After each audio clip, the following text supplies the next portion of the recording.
wabarakatuh. Nama saya Tania Natasha Ranto Putri, NPM 19640106 dari Fakultas Teknik Prodi Teknik Sipil. Di video kali ini saya akan menjelaskan tentang sistem transportasi nasional. Sistem transportasi nasional. Sistem transportasi nasional diartikan sebagai tatanan transportasi yang terorganisasi secara kosisteman, terdiri dari transportasi jalan, transportasi kereta api, transportasi sungai dan danau, transportasi penyeberangan, transportasi laut, transportasi udara, serta transportasi pipa. Sistem transportasi nasional dimaksudkan sebagai pedoman pengaturan dan pembangunan transportasi secara menyeluruh dengan tujuan agar tercapai penyelenggaraan transportasi nasional yang efektif dan efisien. Tujuan Sistarnas. Tujuan Sistarnas adalah terwujudnya transportasi yang efektif dan efisien dalam menunjang dan sekaligus menggerakkan dinamika pembangunan, meningkatkan mobilitas manusia, barang dan jasa, membantu terciptanya pola distribusi nasional yang mantap dan dinamis, serta mendukung pengembangan wilayah dan lebih memantapkan perkembangan kehidupan bermasyarakat, berbangsa dan bernegara dalam rangka perwujudan wawasan Nusantara dan peningkatan hubungan internasional. Sistarnas di bidang transportasi udara. Yang pertama, jaringan pelayanan.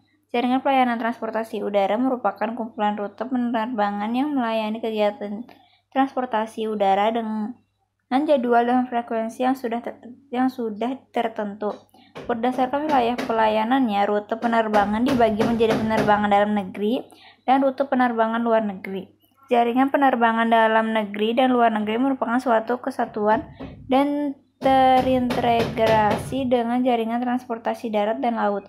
Berdasarkan hierarki pelayanan rute penerbangan terdiri atas rute penerbangan utama, penumpang, dan perintis. Rute utama itu rute yang menghubungkan antara bandar udara pusat penyeberangan. B. Rute pengumpan, yaitu rute yang menghubungkan antara bandar udara pusat penyebaran dengan bandara yang bukan pusat penyebaran, dan atau antara bandara udara bukan pusat penyebaran. C. Rute perintis, yaitu yang menghubungkan bandar udara bukan pusat penyebaran dan dengan bandar udara bukan pusat penyebaran yang terletak pada daerah terisolasi atau tertinggal. Jaringan prasarana. Jaringan prasarana transportasi udara terdiri dari bandar udara yang berfungsi sebagai simpul dan ruang udara yang berfungsi sebagai ruang lalu lintas udara. Bandar udara yang dibedakan berdasarkan fungsi penggunaan, klasifikasi, status, dan penyelenggaraan serta kegiatannya. Berdasarkan hierarki fungsi bandar udara dikelompokkan menjadi bandar udara pusat penyebaran dan bandar udara bukan pusat penyebaran. Berdasarkan penggunaannya, bandar udara dikelompokkan menjadi A. Bandar udara yang terbuka untuk melayani angkutan udara dari luar negeri. B. Bandar udara yang tidak terbuka untuk melayani angkutan udara dari luar negeri. Berdasarkan statusnya, bandar udara dikelompokkan menjadi bandar udara umum yang digunakan untuk melayani kepentingan umum. Yang B. Bandar udara khusus yang digunakan untuk melayani kepentingan sendiri guna menunjang kegiatan tertentu.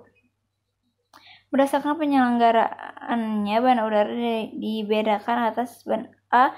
Bandar udara umum yang diselenggarakan oleh pemerintah provinsi, pemerintah kabupaten, kota, atau badan usaha kebandarudaraan. Badan usaha kebandarudaraan dapat mengikut sertakan pemerintah provinsi, pemerintah kabupaten atau kota, dan badan hukum Indonesia melalui kerjasamanya. Namun kerjasama dengan pemerintah provinsi dan atau kabupaten kota harus kerjasama menyeluruh.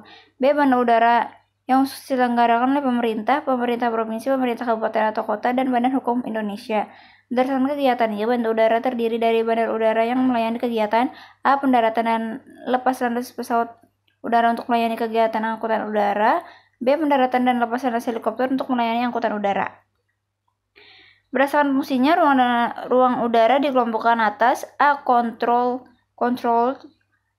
airspace, yaitu ruang udara yang ditetapkan batas-batasnya yang dalamnya diberikan instruksi secara positif dari pemandu air traffic controller kepada penerbangannya. Contoh, control area, approach control area, air room control area. Uncontrolled airspace yaitu ruang lalu lintas udara yang di dalamnya hanya diberikan informasi tentang lalu lintas yang diperlukan. Sekian penjelasan saya tentang sistem transportasi nasional. Apabila ada salah kata soal penjelasan mohon dimaafkan. Wassalamualaikum warahmatullahi wabarakatuh.